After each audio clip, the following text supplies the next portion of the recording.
Hoje nós daremos continuidade à exposição em Gênesis. Na verdade, estamos expondo os 11 primeiros capítulos do livro de Gênesis. E hoje nós finalizaremos, o capítulo 7. Então nós vamos ler Gênesis, o capítulo 7, do versículo 17 até o versículo 24.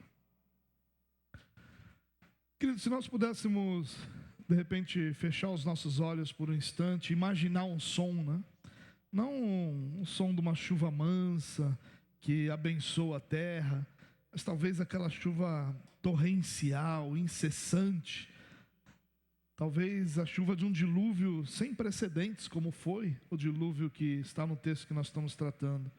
Pudéssemos imaginar a terra, antes que era palco de vida, de agitação, agora silenciada sobre um manto implacável das águas.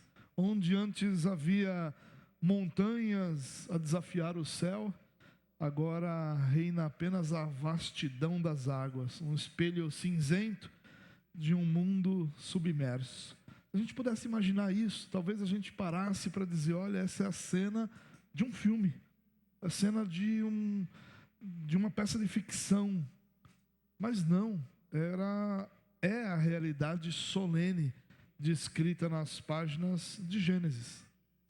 O dilúvio não foi um mero desastre natural, um capricho do clima, foi um ato deliberado e grandioso do Criador. Uma resposta santa à rebelião humana. E hoje nós mergulhamos em Gênesis 7, a partir do verso 17 até o verso 24, e poderemos ser testemunhas dessa soberania divina, que se manifestou tanto nesse juízo devastador, quanto na graça que preservou. Preservou Noé, preservou sua família. Portanto, nós precisamos preparar nosso coração, pois essas águas do passado vão ter lições muito valiosas e eternas para o nosso presente. Por isso eu quero ler com você Gênesis capítulo 7, do verso 17 em diante. O texto diz assim, O dilúvio durou 40 dias sobre a terra. As águas subiram e elevaram a arca sobre a terra. As águas prevaleceram e aumentaram muito na terra. A arca, porém, flutuava sobre as águas. As águas prevaleceram excessivamente sobre a terra e cobriram todos os altos montes que havia debaixo do céu. As águas ficaram 7 metros acima deles e os montes foram cobertos. E morreram todos os seres vivos que se moviam sobre a terra. Aves, animais domésticos, animais selvagens, e todos os enxames de criaturas que povoam a terra, e todos os seres humanos. Tudo o que havia em terra seca e que tinha fôlego de vida em suas narinas, morreu. Assim foram exterminados todos os seres que havia sobre a face da terra, as pessoas e os animais, os seres que rastejam, os seres que rastejam e as aves dos céus foram extintos da terra. Ficou somente Noé e os que com ele estavam na arca. E as águas prevaleceram sobre a terra durante 150 dias. Bom, esse texto que nós lemos, irmãos, vai nos transportar aí para o clímax dessa catástrofe que foi o dilúvio. Uma catástrofe que atingiu toda a terra, todo o mundo. Mas, mais do que isso, esse texto revela também a justiça de Deus e a graça de Deus. Pode parecer até mesmo paradoxal, né? Um juízo que vai destruir tudo, mas ao mesmo tempo uma graça que vai preservar. Por isso que eu chamei essa mensagem de o juízo soberano e a graça que sustenta. Eu queria olhar para esse texto para que a gente pudesse compreender um pouquinho dessas verdades tão impactantes que estão no texto que nós lemos.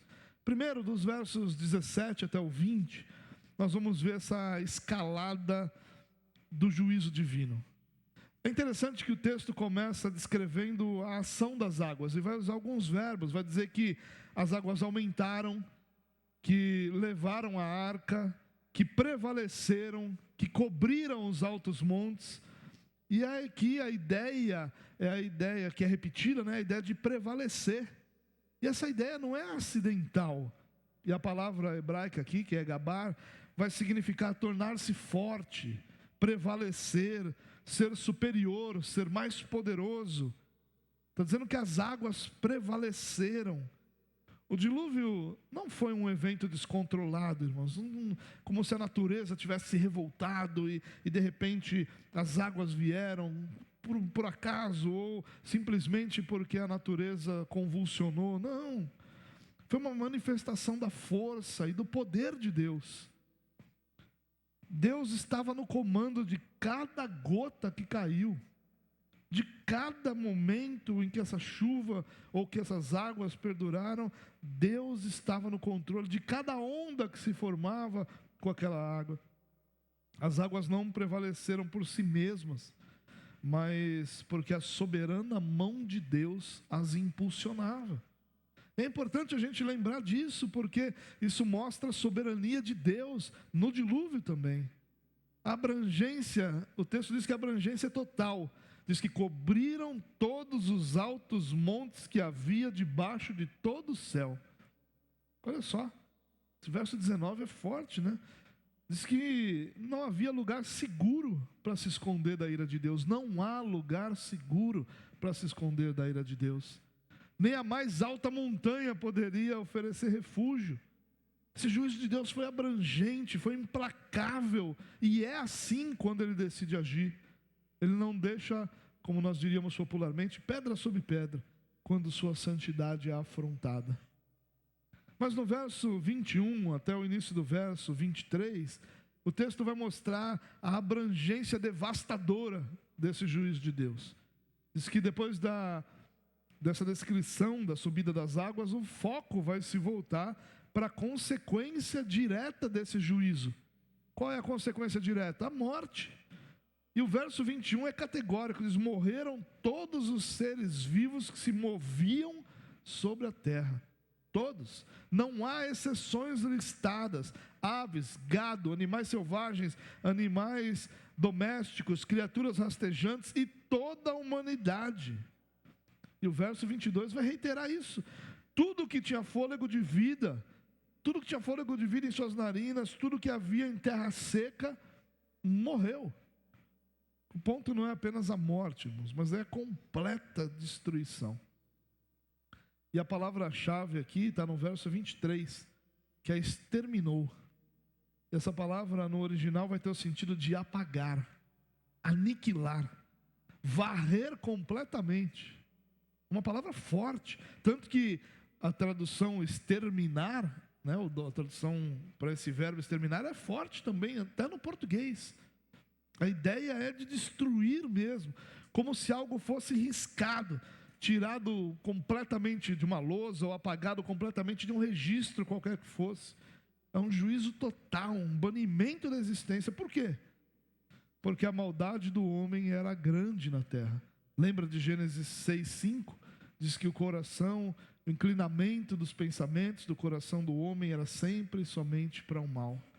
A inclinação desses pensamentos era continuamente má. E a santidade de Deus não tolera esse pecado impenitente, irmãos. Há uma grande diferença entre a longanimidade de Deus, que concede ao homem o tempo para o arrependimento dos seus pecados, e um coração endurecido que se torna impenitente, que não se arrepende dos seus pecados.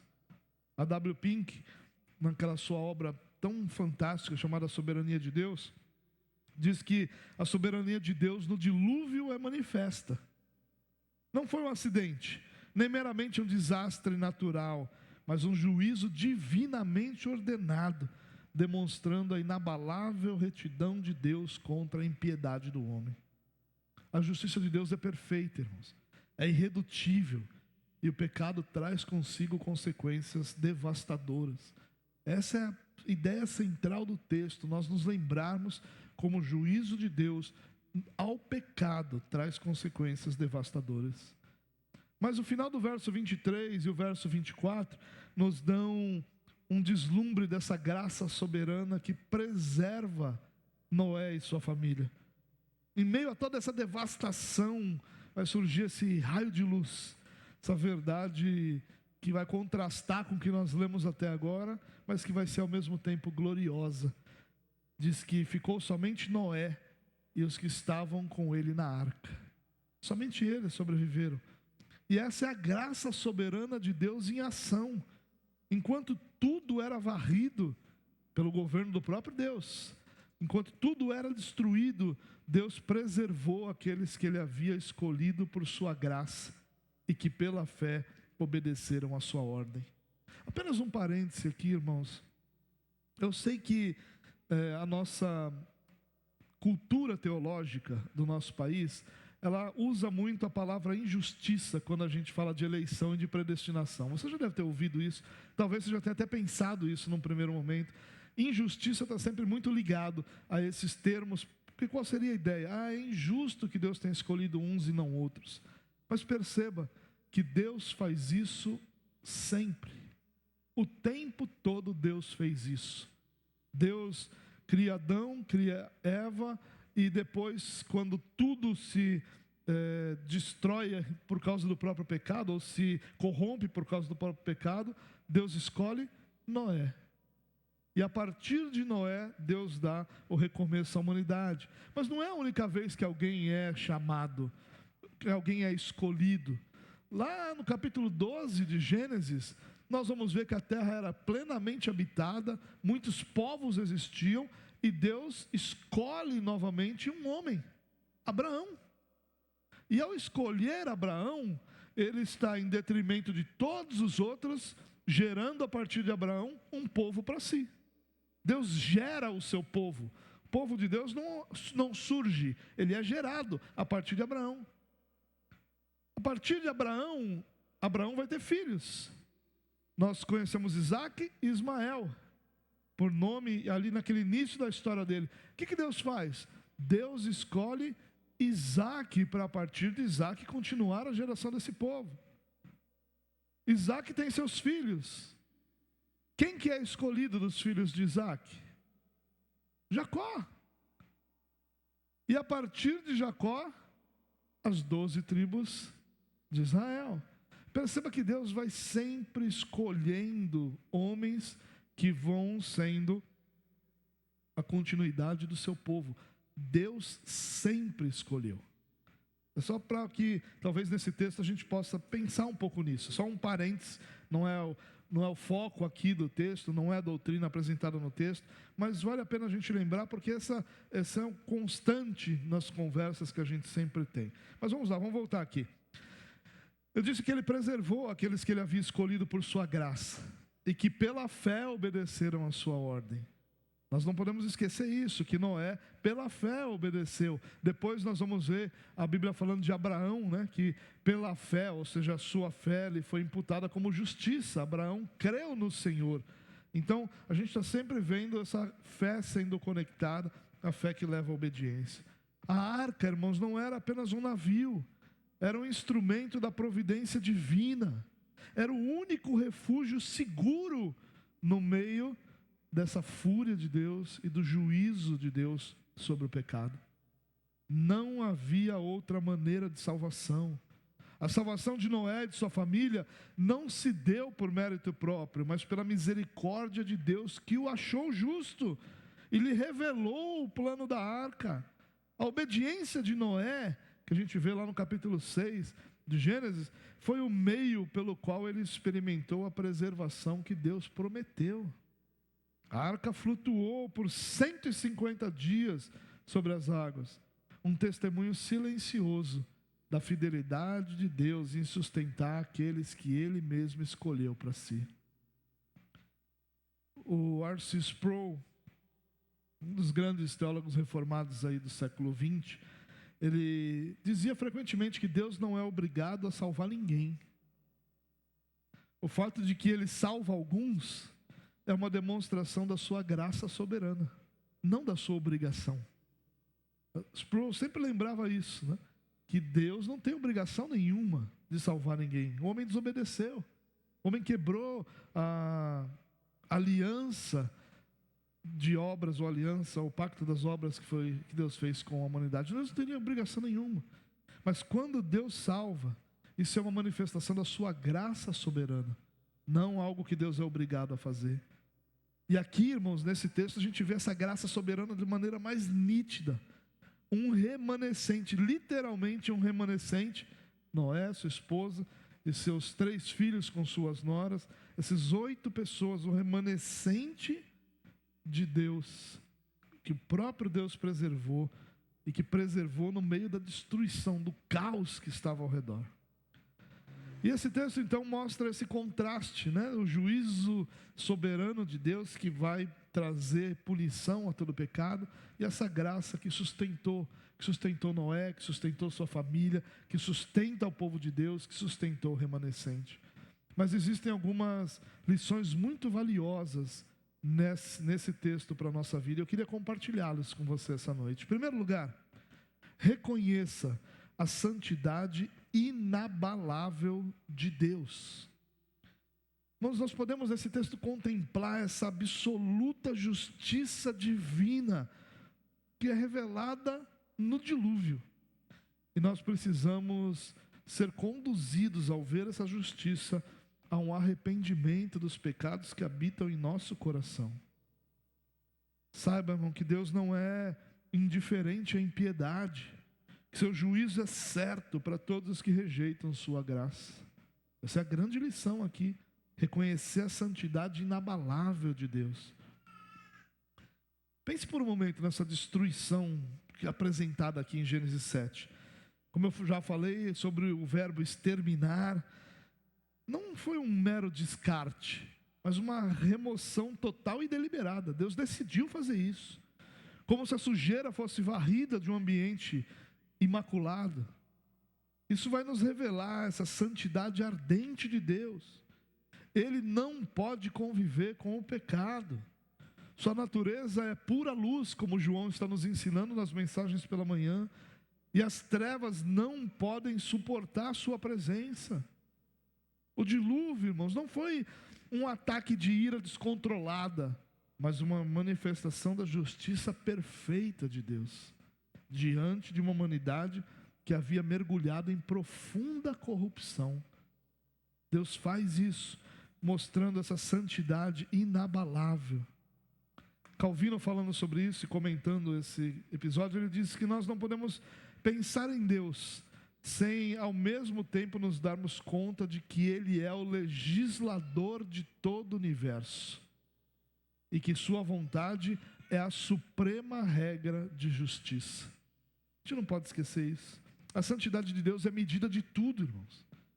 Tudo é medido pela santidade de Deus, não pela nossa. Você já percebeu como nós falamos de justiça em termos que são relativos para nós?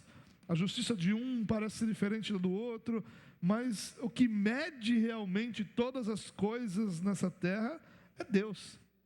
É a justiça, a santidade do próprio Deus. E essa santidade exige que o pecado seja tratado com seriedade. Portanto, irmãos, nós somos chamados essa noite para examinarmos a nós mesmos. Diante da majestade do Santo de Israel, somos chamados para identificar cada falha, cada rebelião, cada sombra de impiedade em nossos corações. Podemos e somos chamados a voltarmos do pecado, nos voltarmos do pecado com genuíno arrependimento, buscando essa purificação, essa cura que só Ele pode oferecer. Não se iluda, irmão, com a ideia de que Deus ignorará ou fará à vista grossa aquilo que ofende sua pureza. Devemos honrar sua santidade em cada pensamento, em cada palavra, em cada ação, e para isso nós dependemos da ação e do poder do Espírito Santo sobre nós. A segunda lição que eu quero compartilhar com você é: abrace a provisão exclusiva de Deus. Creia e confie plenamente na única via de salvação que Deus providenciou. Só tem uma forma de sermos salvos. Assim como a arca, irmãos, foi o único refúgio no meio do dilúvio, Cristo Jesus é hoje o único caminho, ou como ele mesmo disse, o caminho, a verdade e a vida para escaparmos do juízo vindouro. É nele que nós devemos nos abrigar. Nosso abrigo é aos pés da cruz de Cristo. No meio desse caos aquático que foi o dilúvio, a arca não era apenas um grande barco, era a própria encarnação da providência de Deus, da graça de Deus.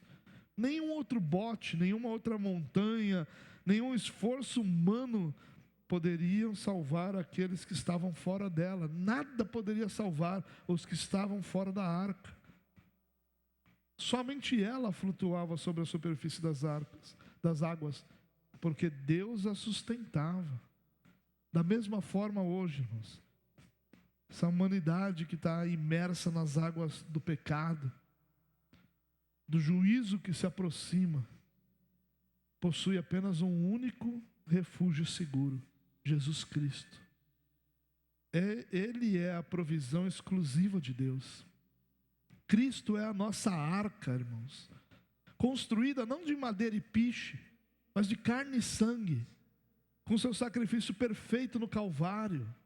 Ele é o Cordeiro que tirou o pecado do mundo. Não há outro nome debaixo do céu pelo qual nós devamos ser salvos.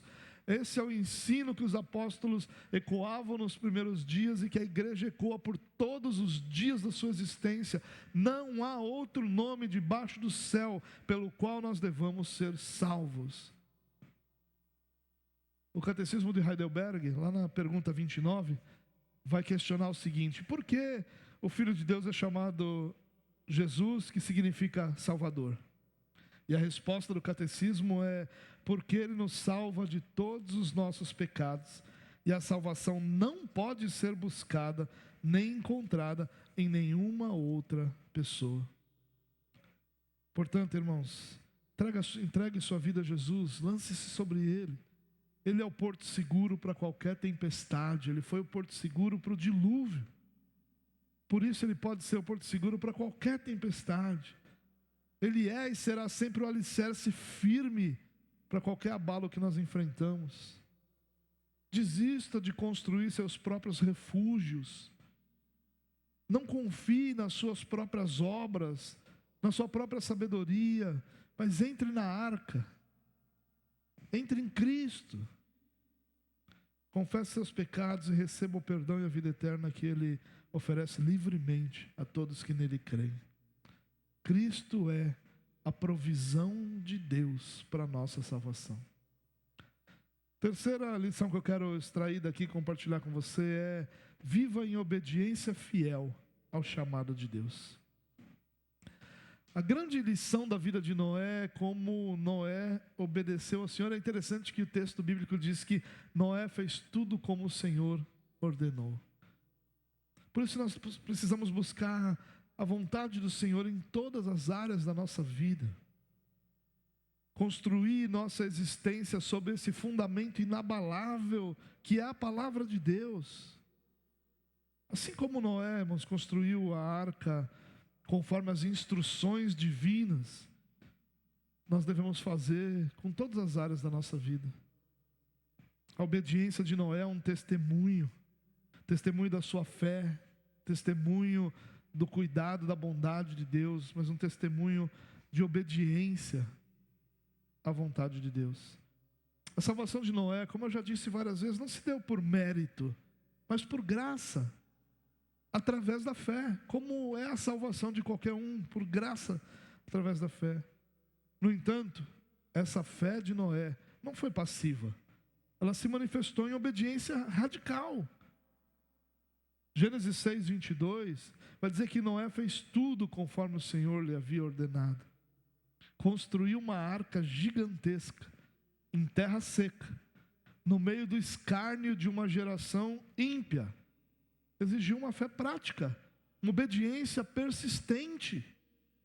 A obediência de Noé, irmãos, não foi um meio de ganhar salvação, mas foi uma resposta de fé à graça de Deus.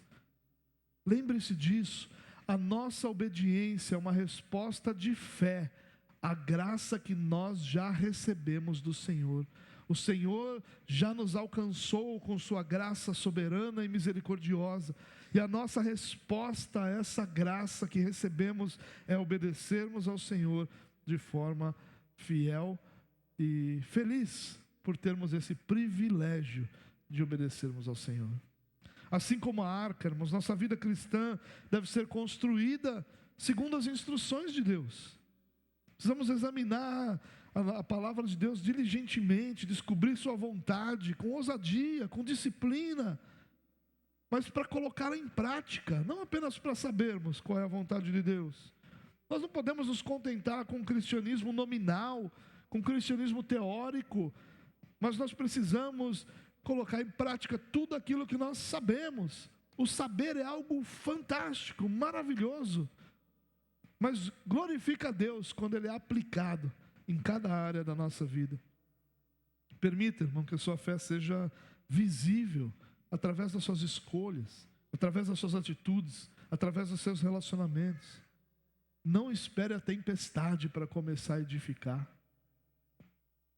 Construa sua vida sobre a rocha inabalável, que é Cristo Jesus. Sobre o fundamento da obediência a esse Cristo. Para que quando as águas da adversidade subirem, a nossa fé não naufrague, mas permaneça firme e inabalável. Nós somos chamados para viver em obediência. E a resposta a esse chamado, ou seja, a própria obediência, é uma resposta de fé à graça que nós já recebemos. Em último lugar, a aplicação que eu quero compartilhar com você é essa: fortaleça a sua fé na soberania de Deus. A soberania de Deus deveria ser um grande motivo de fortalecimento da nossa fé. Por quê? Porque nós podemos descansar na certeza que Deus controla todas as coisas, sejam elas ligadas ao juízo ou à salvação. Ele é o soberano sobre as águas e é o soberano sobre a terra seca. Nós podemos confiar nos seus propósitos, porque eles são perfeitos e Ele cumprirá cada uma das suas promessas para aqueles que receberam tais promessas. Os versículos 18 e 19, nós vamos repetir várias vezes que as águas prevaleceram, mas o ponto crucial é que elas prevaleceram sob o controle de Deus. A cada momento, quem estava no controle do dilúvio, conduzindo exatamente como planejado para cumprir seus propósitos de juízo e preservação, foi o próprio Deus. O dilúvio nunca foi um evento descontrolado, mas foi o governo de Deus exercendo juízo sobre uma geração ímpia e pecadora. Nosso Deus é o mestre que rega essa orquestra da criação e da história. Cada nota, cada silêncio serve ao plano perfeito de Deus. Deus governa sobre tudo. Em um mundo de incertezas, de pandemia, de conflitos, de perdas, de desafios, onde nós podemos encontrar segurança, senão na soberania de Deus? Ele não é um observador passivo. Ele não está dos altos céus olhando e torcendo por nós, desejando que nós obedecêssemos. Não. Ele é o rei que governa sobre tudo. Jesus é o rei dos reis, é o Senhor dos senhores. O governo está em suas mãos. Irmãos, isso deveria trazer segurança ao nosso coração, deveria acalmar as nossas angústias e ansiedades, deveria fazer o nosso coração descansar nessa certeza inabalável: Deus governa sobre tudo. Mesmo quando os nossos olhos não veem, mesmo quando os nossos sentidos não percebem, mesmo quando nossas emoções não descansam naturalmente, ainda assim Deus tem o controle de todas as coisas.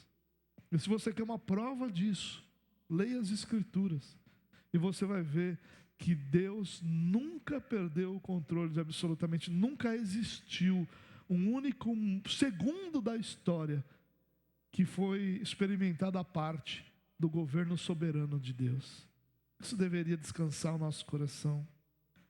Jonathan Edwards, ele afirmou o seguinte: Deus é soberano em todas as coisas, sem nada para impedi-lo ou frustrá-lo em seus propósitos. Nada. Confie, meu irmão. Não há caos que supere o governo de Deus, nem adversidade que escape das mãos de Deus. Se Ele controlou o dilúvio, por que Ele não poderia controlar cada detalhe da nossa vida? Descanse seu coração nessa verdade de que Deus, o Deus que julga com justiça, é o mesmo Deus que salva com graça. E Ele jamais falhará em seus propósitos para com seus filhos. Lembre-se, mesmo nas águas mais escuras, agitadas e amedrontadoras, a arca, que é Cristo Jesus, o nosso Senhor, está sendo conduzida pela mão soberana do Pai, rumo ao novo começo que Ele tem preparado, a eternidade que Ele tem preparado. Que essa verdade, irmãos, traga ao nosso coração profunda paz e inabalável esperança.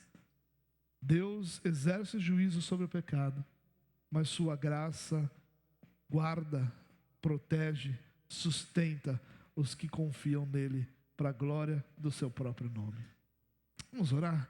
Pai, muito obrigado por tamanha segurança que o Senhor traz ao nosso coração. Muito obrigado por tamanha bondade que nós alcançamos em Ti. Louvado seja o Senhor, Deus, que nos dá esse privilégio tão especial de sermos conduzidos por um Deus soberano que tem o controle de todas as coisas. Que essa verdade possa acalmar o nosso coração, nossa alma possa descansar em segurança, sabendo que o Senhor controla sobre tudo. Ao mesmo tempo que nós possamos lembrar da Tua perfeita justiça e de Tua plena santidade, e sermos conduzidos pelo Teu Espírito ao arrependimento, para que a expressão da nossa fé, da nossa salvação, do nosso pertencimento ao Senhor seja a obediência, a Tua vontade, a Tua palavra, para a glória do Teu próprio nome. Amém.